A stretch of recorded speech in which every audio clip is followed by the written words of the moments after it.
Hey Zach, how's it going? It's alright. Oh, what you got there? Oh, Rayman! I used to love this game when I was little.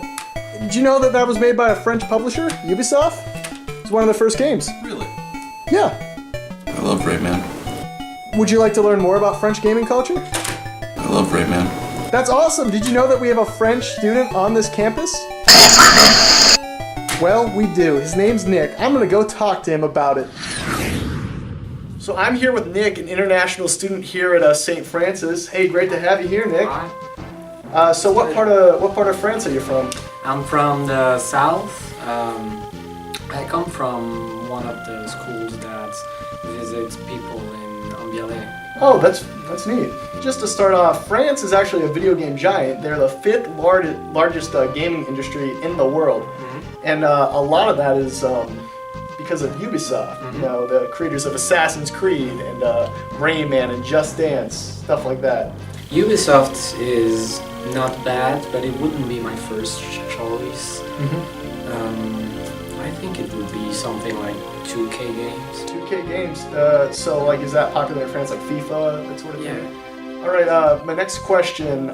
So a recent study by IGN showed that a lot of Japanese gamers prefer to play their games in the arcade, standing up, you know, with an arcade cabinet. But a lot of American gamers prefer to play games at home on their console. Where would you say most French gamers like to play their games?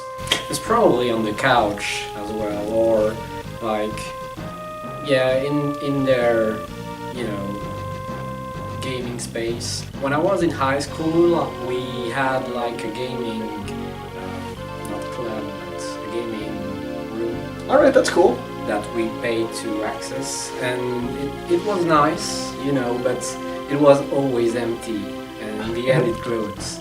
All right, so in the USA, we have E3. That's the Entertainment Expo, usually hosted somewhere down south. And they show many different new upcoming games from different publishers. In France, I heard that they had this event called Paris Game Week. Yeah. I got that right? Paris Game Week? It's big publishers presenting their games. All right. Like they have big stands, Cool. things like that. But we have a lot of different other smaller. Like conventions, sort of? Yeah. Oh, that's cool. We have one in Toulouse. It's called Toulouse Game Show. All right. And it's something mixed with gaming, anime, things like that. All right, And that's cool. It's real nice. Sounds like they have a very diverse and Yeah. very active community. Definitely. Here in the USA, there are many different kind of game genres and stuff. But I'd say two of the most popular are first-person shooters and role-playing games, RPGs. What would you say is the most popular type of game in France? Sports, puzzle? First-person shooters are very popular, I think. All right. I mean, they're popular everywhere, but I think there's a lot of people enjoying maybe more independent games. Oh, like indie games. Yeah. I know YouTube is a great platform for gamers to share gaming videos and gaming news and such. Some of the big ones here in the United States are Markiplier, Video Game Donkey, and JonTron. Can you tell me about some French YouTubers or Twitch streamers that, you know, broadcast the games like you were talking about? There's quite a lot actually. The one that gets the most regular audience All right. on Twitch and YouTube as well, but it's mainly Twitch. Mainly Twitch? All right. It's Zerator. Oh, that's cool. I've actually heard of that. Yeah, and he's the one that organized the Z event, you know, to help for hurricane relief.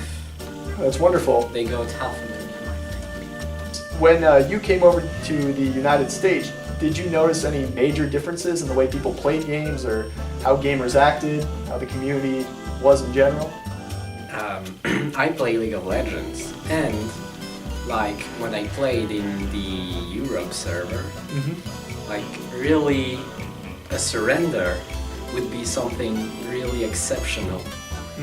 And here I feel like people are so much you know, they surrender for like, oh, the game is not going well. Okay, sorry. Oh my gosh, yeah. So you'd say It's and like it was really obvious. Like the first 3 games that I played, they weren't not going very good, and like every time surrender at 20. I've noticed that too. A lot of online gamers here in the Americas, they tend to rage quit a lot easier. You know, they tend to hit reset a lot quicker. But it seems like on the European servers and in France, they're willing to play the game a bit longer if they're not doing as well. Here in the United States, we have a tendency to, if the game's not going so well, I'm done with it. Yeah. That sort of thing. Well, hey, Nick, this was a wonderful interview. I'm so glad I could get this chance to talk to you. Well, Hey, thanks again. I'm glad as well. All right. It was nice. Hey, you. What? What's your favorite game published by Ubisoft? Probably Assassin's Creed 3. Assassin's Creed 3? Yeah. You have terrible taste. Wow, thanks. Luke, I need your help real bad. Oh, hey, Blake. What's up, man? I met this French gaming girl online. You're a gamer, and you know a lot about French. Can you help me? Yeah, I know a lot about gaming. And I know an awful lot about France and the social environment of France. Oh, yeah. Well, you see, Blake, when you're communicating online, the French also have a special sort of text lingo, but it's not exactly like ours. For example, instead of saying LOL, they say MDR. That stands for mort de rire, which means dying laughing. Another example could be instead of saying raffle or rolling on the floor laughing, they say EXPDR, which stands for explose de rire, which means exploding with laughter. I didn't read that off a card, I memorized that. Oh, yeah. I've heard about that. Another thing, Blake, is that every time you enter a French gaming chat on Discord or what have you when you're playing a video game online, you need to introduce yourself to the other players one by one. This is just something that they commonly do, even though us Americans just tend to hop right in without introducing ourselves. Wow! That's great. You see, Blake, when you're playing an online game with a lot of different people, the French tend to talk about more than just the game. They also talk about, you know, what's going on in their lives, how their day was. Think of it as a time that you can bond with the other people in your party rather than, you know, just talking about the game itself. We howdy, partner. Thanks. Alrighty, go get her, Tiger.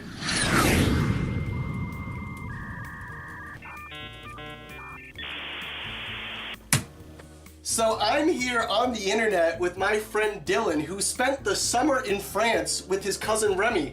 How's it going, Dylan? I'm good. How you doing? Good. So, Dylan, I know that you know a lot about the French gaming scene over there.